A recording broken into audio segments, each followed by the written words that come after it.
À 15 ans, il avait déjà battu tous les records de son centre de formation. Plus de buts que Messi, plus que Xavi, plus que Iniesta. Dans le plus grand club d'Europe, un jeune attaquant faisait peur aux défenseurs et rêvait les supporters. On ne parlait pas de potentiel, on parlait d'héritage. Il devait être le successeur de Messi. À seulement 17 ans, il débute avec l'équipe première. Il marque rapidement, le stade l'adopte. Les médias le propulsent au sommet. Mais ce que personne ne voyait, c'était la pression écrasante. Chaque contrôle était comparé, chaque occasion ratée devenait un procès. Il n'était encore qu'un adolescent, mais on attendait de lui qu'il porte tout un club.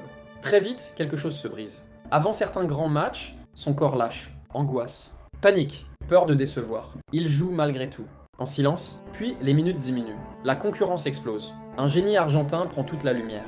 Alors commençons les départs. Un grand club italien, puis un autre, puis encore un autre pays. À chaque fois, la même promesse. Cette fois, c'est le nouveau départ. Mais le poids du génie annoncé ne disparaît jamais. Il avait le talent, mais pas la paix. Des années plus tard, il avouera enfin ce que personne ne voulait entendre. Le football l'avait brisé mentalement. Le football adore créer des prodiges, mais il oublie souvent qu'ils sont humains.